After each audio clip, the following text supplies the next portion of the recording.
नमस्कार दोस्तों, मैं हूं दीपक चौरसिया और मेरे इस सोशल मीडिया मंच पर आपका स्वागत है। मैं आपसे जुड़ता हूं यूट्यूब के थ्रू, फेसबुक के थ्रू, और मैं चाहता हूं कि आप अधिक से अधिक संख्या में मुझे देखें, सुने, पसंद करें, शेयर करें, सब्सक्राइब करें। इसीलिए मैं आपसे रिक्वेस्ट करना चाहता हूं कि खुद ही नहीं, अपने दोस्तों को, अपने परिवार वालों को, अपने रिश्तेदारों को, अपने साथियों को, और जो आपकी आइडियोलॉजी को समझता हो उससे भी ये बताएं कि दीपक चौरसिया अब सोशल मीडिया पर उपलब्ध हैं और टीवी के साथ साथ सोशल मीडिया पर भी वो टू वे कम्युनिकेशन करते हैं। आपको पता है ना, बहुत ही कम होता है हफ्ते में कम से कम 4 से 5 दिन तो मैं ऐसा ही करता हूं कि मैं लाइव आपके साथ जुड़ता हूं और लाइव आपके सवालों के जवाब देता हूं। ऐसा लाइव शायद ही यूट्यूब पर कोई करता हो, इसीलिए मैं चाहता हूं ये टू वे कम्युनिकेशन हो। लेकिन लो तो होता यह है कि जब आप लोग जो मेरे रोजाना जुड़ते हैं उनसे मैं बहुत प्यार करता हूं, चाहे वो रवि हो, चाहे कवि साहब हो, ऐसे बहुत सारे लोग हैं, संजीत कुमार सिंह जी हो, ऐसे बहुत सारे लोग हैं जिनसे मैं बेहद प्यार करता हूं, सम्मान करता हूं। लेकिन मैं चाहता हूं कि इसका दायरा थोड़ा सा और बढ़े, इसीलिए मैं आपसे ये रिक्वेस्ट करना चाहता हूं, मैं आपसे गुजारिश करना चाहता हूं, मैं आपसे निवेदन करना चाहता हूं कि कृपया अधिक से अधिक लोगों को मेरे इस मंच के बारे में बताएं ताकि वो मुझसे जुड़ सके और मैं उनसे टू वे कम्युनिकेशन कर सकूं। मैं आपको ये भी बता चुका हूं कि मैं आगे ऐसा चाहता हूं कि हम लोग एक दिन अड्डेबाजी करें, हफ्ते में एक दिन नहीं कर पाए तो महीने में एक दिन करें। हम सब लोग यूट्यूब या जूम पर जुड़ें और आपस में एक दूसरे के विचार शेयर करें और कुछ अच्छी चीज़ों पर बात करें। हो सकता है किसी दिन किसी किताब पर बात कर ली जाए, हो सकता है किसी दिन किसी फिल्म पर बात कर ली जाए, हो सकता है किसी दिन किसी अभिनेता पर बात कर ली जाए, हो सकता है किसी दिन किसी स्पोर्ट्स स्टार पर बात कर ली जाए। ऐसे कई सारे लोग जो है मेरे रोजाना संपर्क और संबंध में रहते हैं और मैंने इनको कई सालों से लगातार कवर भी किया है। लेकिन आज का मुद्दा फिर से बेहद गंभीर है। आज का मुद्दा बंगाल की हिंसा से जुड़ा हुआ है। बंगाल से बड़ी बात यह रही कि हिंसा फिलहाल रुकती हुई दिखाई दे रही है।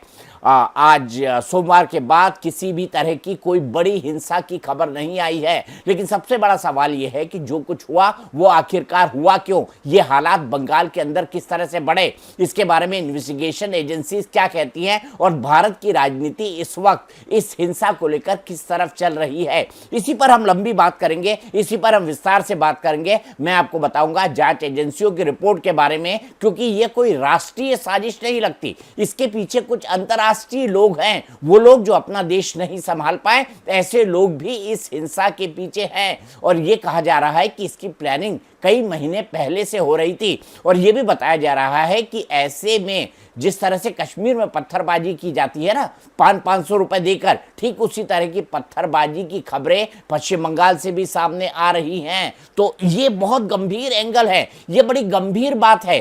तो क्या पश्चिम बंगाल धीरे धीरे कश्मीर बनता जा रहा है, इसके ऊपर हम बात करेंगे। हालांकि कश्मीर अगर मैं कह दूं तो लोग ये कहेंगे कि देखिए मैं कश्मीर को बिल्कुल देश से अलग रह रहा हूं। मेरा यह मानना है कि कश्मीर से कन्याकुमारी तक और कच्छ से लेकर कोहिमा तक भारत एक है। लेकिन कश्मीर में एक संदर्भ में बोल रहा हूं, वो संदर्भ ये है कि वहां पर जब मुसलमान बहुसंख्यक हो गए, कश्मीर के अंदर एक जमाना तो था ना, कश्मीर के अंदर सभी हिंदू थे।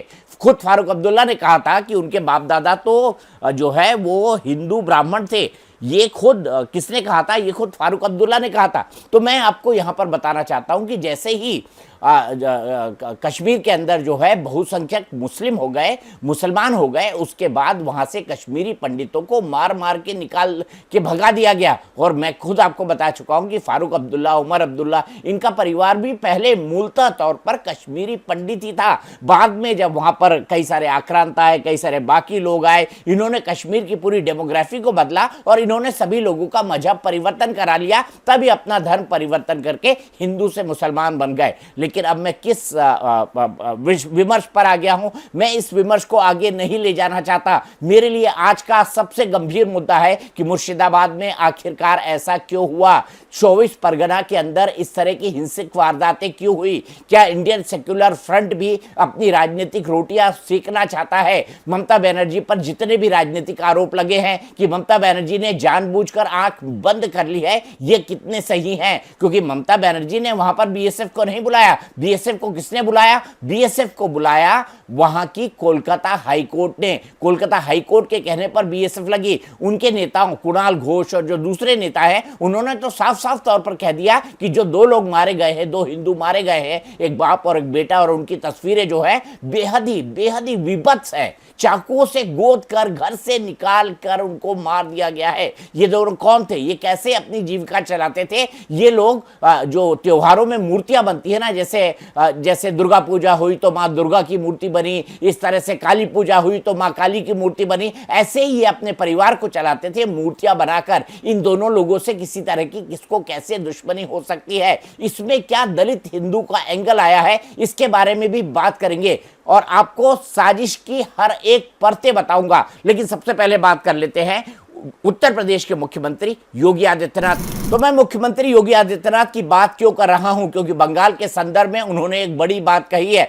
और मैं मोटे तौर पर मुख्यमंत्री योगी आदित्यनाथ की इस बात से एग्री करता हूं। उन्होंने क्या कहा है? उन्होंने कहा है लातों के भूत बातों से नहीं मानते। उन्होंने ये भी कहा है कि बंगाल की इस हिंसा पर कांग्रेस पार्टी खामोश है, समाजवादी पार्टी खामोश है, इसके साथ ही साथ ममता बनर्जी की पार्टी भी खामोश है। ममता बनर्जी ने बाप बेटों के मारे जाने पर किसी भी तरह की कोई टिप्पणी नहीं की, 3 लोगों के मारे जाने पर कोई टिप्पणी नहीं की, बल्कि उनके मंत्री और उनके सिपा सलार ये बात कहते रहे कि ये हत्या या ये मौतें बीएसएफ की गोली लगने से हुई है, जो हकीकत नहीं है, जो हकीकत से बिल्कुल उलट है। इसमें दास बाप बेटी की हत्या तो नृशंस तरीके से चाकुओं से गोद गोद कर की गई है। इसी पर मुख्यमंत्री योगी आदित्यनाथ ने आज बड़ी बात कही है। उत्तर प्रदेश में एक रैली संबोधित करते हुए योगी आदित्यनाथ ने कहा कि ये जो लोग हैं ये डंडों से मानने वाले हैं, ये बातों से नहीं मान सकते। इनको बातों से मनाना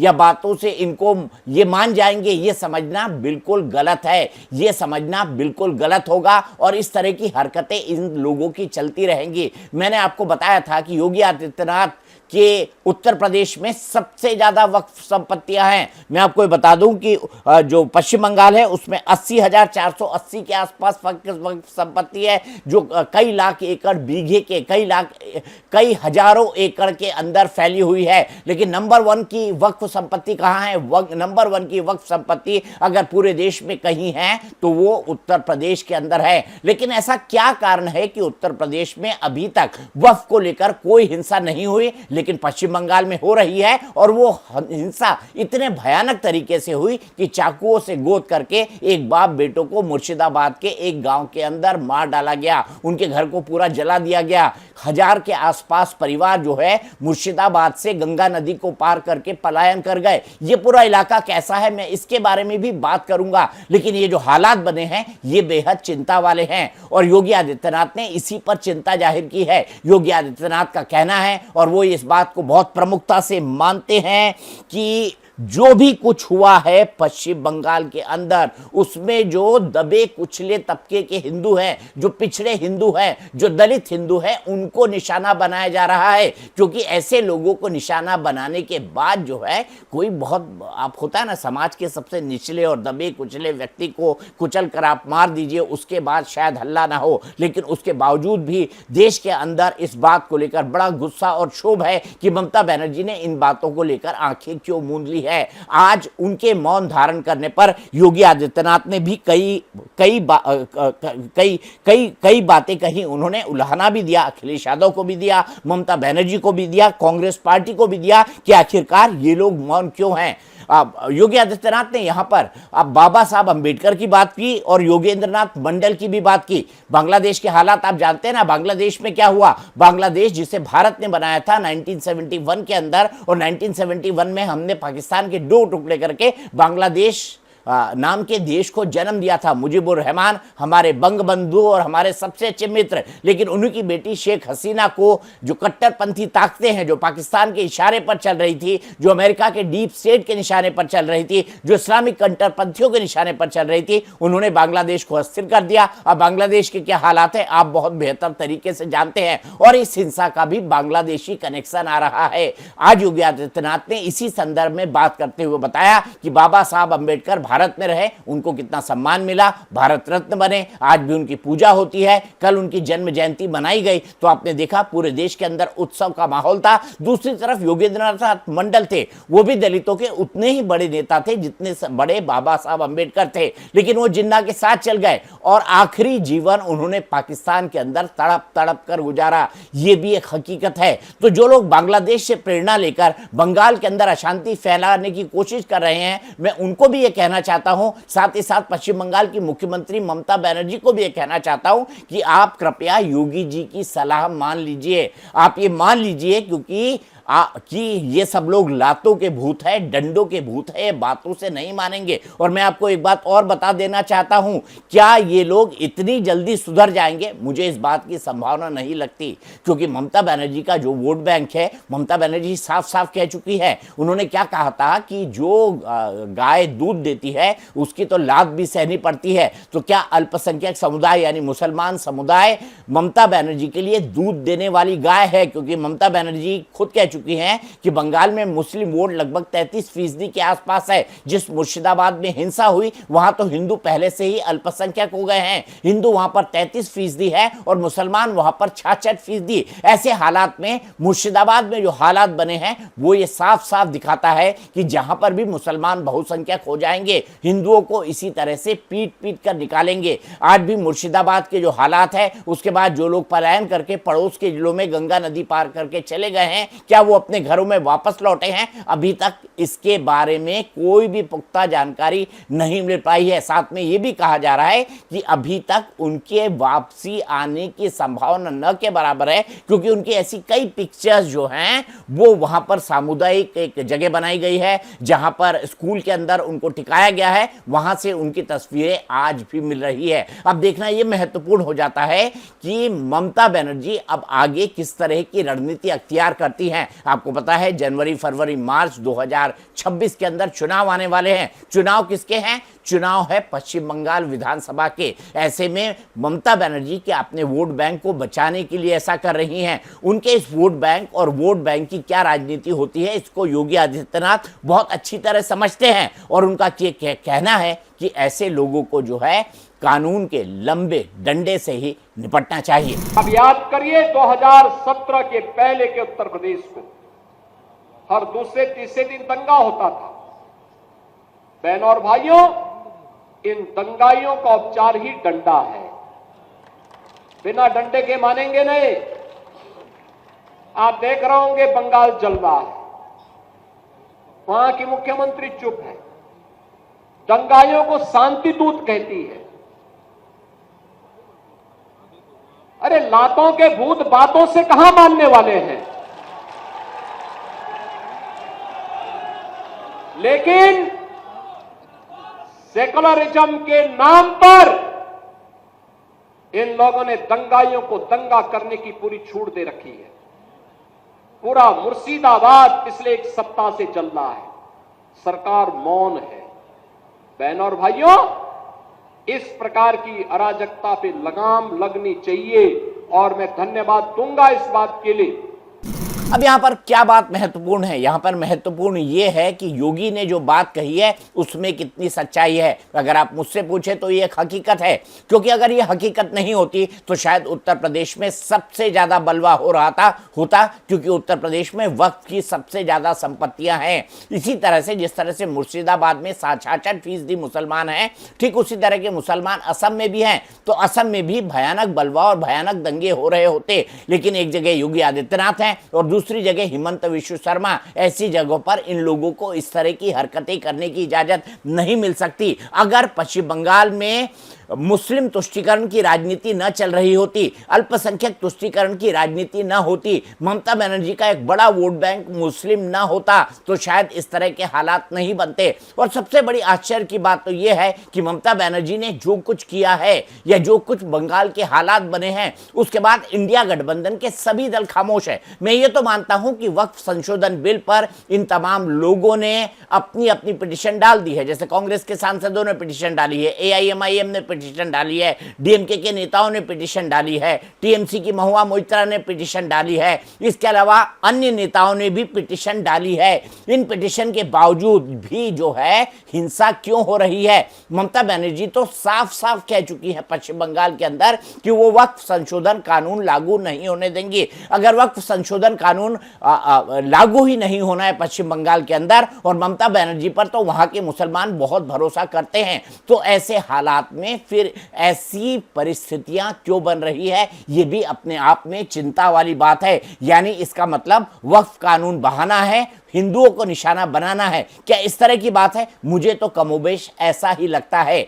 इसीलिए योगी आदित्यनाथ ने आज अपनी दूसरी बात कहते हुए साफ साफ कहा कि इंडिया गठबंधन के नेता जानबूझकर इस मामले में खामोश है, ताकि पूरे देश के मुस्लिम और अल्पसंख्यक वोट बैंक को दिखाया जा सके कि हम किसी भी स्थिति में आपके साथ खड़े रहते हैं, चाहे आप दलित हिंदुओं के बारे में किसी भी तरह की कोई बात करें या उनकी नृशंस हत्या कर दे। योगी आदित्यनाथ ने क्या कुछ कहा, यह भी सुन लेते हैं।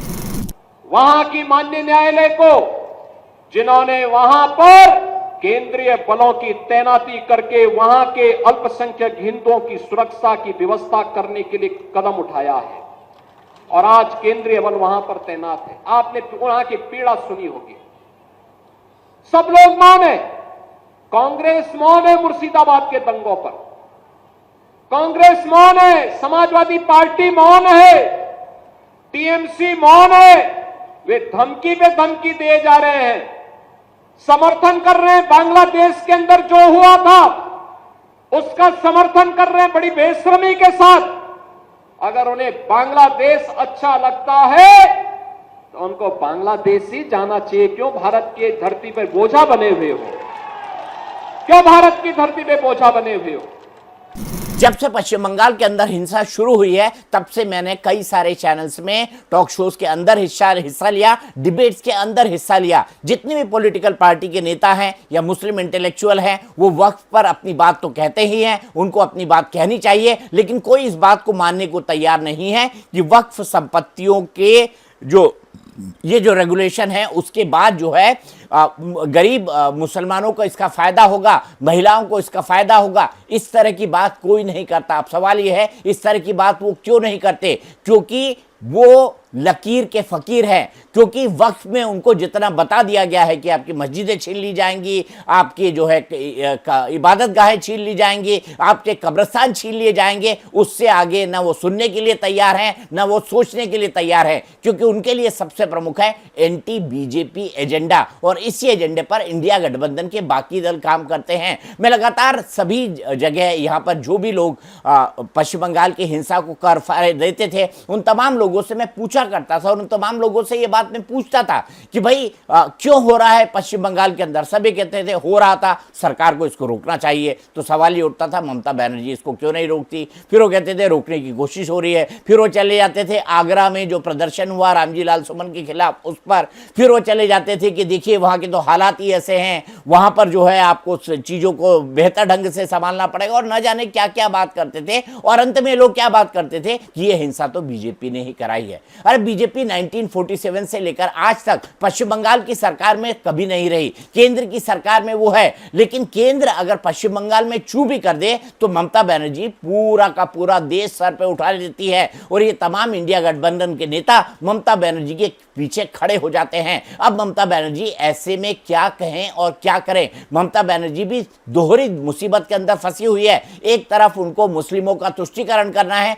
दूसरा उनको लगता है कि उनके खिलाफ रिवर्स पोलराइजेशन ना हो जाए, यानी जो 66% हिंदू अभी पश्चिम बंगाल के अंदर है, जिसमें से उनको सिर्फ 10 से 15% वोट की जरूरत होती है। अगर रिवर्स पोलराइजेशन में वो पूरा का पूरा वोट बीजेपी के पास चला गया तो बीजेपी 37% से क्या 54-55% तक नहीं जा सकती, और क्या ममता बनर्जी घट नहीं सकती? लेकिन ममता बनर्जी को पता है कि जिस तरह का सिंडिकेट सिस्टम उन्होंने बना रखा है, तो 33% मुसलमान उनको वोट देंगे, 10 से 15% लोग लोग वो उनको वोट देंगे, वो 10 से 15% लोग जो लोग उनके सिंडिकेट के मेंबर हैं, यानी उनकी भ्रष्टाचार और करप्ट प्रैक्टिस के आरोप जो ममता बनर्जी और उनकी सरकार पर लगते रहते हैं, उससे वो लोग भी बेनिफिट लेते हैं। और जब बात आई भारतीय जनता पार्टी की, तो ममता बनर्जी और उनकी पार्टी के लोग तो कह रहे हैं भारतीय जनता पार्टी ने ही ये हिंसा फैलाई है, लेकिन अब ममता बनर्जी का समर्थन करने और कोई नहीं बल्कि अखिलेश यादव उतर आए हैं। नहीं, इसलिए अच्छा, बंगाल से क्या लेना देना, हम ममता जी के साथ है, खत्म बात। वहां जो कुछ कम्युनल टेंशन हो रही है वो सब बीजेपी करा रही है। हमने मुजफ्फरनगर में नहीं देखा क्या, या यूपी में जो घटनाएं होती नहीं देखा? मैंने अपने तालग्राम में देखा, बीजेपी के नेता ने, बीजेपी के कार्यकर्ता ने एक जानवर का मांस कटवा के मंदिर में डाला और उसमें 17 बीजेपी के लोग जेल गए थे। आप लोगों ने न्यूज ही नहीं चलाई, तब कहां था आज तक? आपने अखिलेश यादव की बात सुन ली। अगर भारतीय जनता पार्टी भी जिम्मेदार है इस पूरी हिंसा के लिए, तो भारतीय जनता पार्टी के वो नेता जो इस तरह की हिंसा करा रहे हैं, ममता बनर्जी ने अभी तक उनको गिरफ्तार क्यों नहीं किया? ममता बनर्जी ने इसके बारे में कि भारतीय जनता पार्टी इस हिंसा में इन्वॉल्व है, इसके सबूत कोलकाता हाईकोर्ट को क्यों नहीं दिए? इस मसले पर एक पिटीशन सुप्रीम कोर्ट के अंदर भी आई है, जिसको एक वकील शशांक शेखर झा ने फाइल किया है। क्या इस पिटीशन में भी ममता बनर्जी ये कहेंगी कि ये भारतीय जनता पार्टी का षड्यंत्र है? दरअसल कानूनी भाषा में यह नहीं कहा जा सकता, पॉलिटिकली तो बड़ी आसानी से आप कह सकते हैं कि इस हिंसा के पीछे भारतीय जनता पार्टी है, लेकिन सरकार को जब ये कागजों में प्रूव करना पड़ेगा तो सरकार के लिए काफी दिक्कतों का सामना हो जाएगा।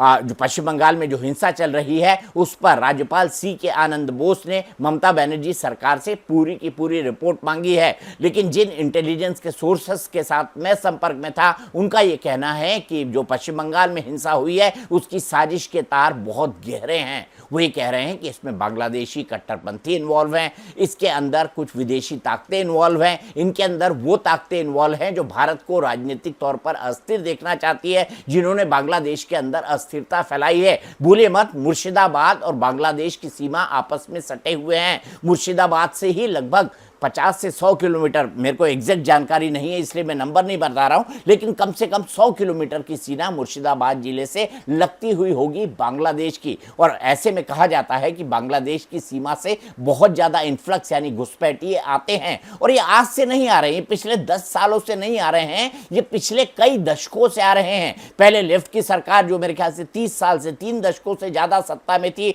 उस लेफ्ट की सरकारों ने हमेशा से बांग्लादेशियों का न केवल आधार कार्ड बनाया बल्कि उनका वोटर आई कार्ड बनाया, और ये तमाम लोग एंटी नेशनल एक्टिविटीज और पेटी क्राइम्स और बड़े क्राइम्स के अंदर इन्वॉल्व हुआ करते थे। और जब से ममता बनर्जी सरकार में आई है वो भी ऐसे लोगों को प्रश्रय दे रही हैं। तो बांग्लादेश से आने वाला एलिमेंट एक बात है, बांग्लादेश में हाल ही में जो कट्टरपंथ की हवा बनी है वो दूसरी बात है, और जो तीसरी बात है वो वक्फ कानून है। सूत्र बताते हैं कि जो लोग इस बांग्लादेश के अंदर इस पूरे के पूरे मामले में हिंसा कर रहे थे, उनमें से ज्यादातर की उम्र 12 से 18 साल के बीच की थी।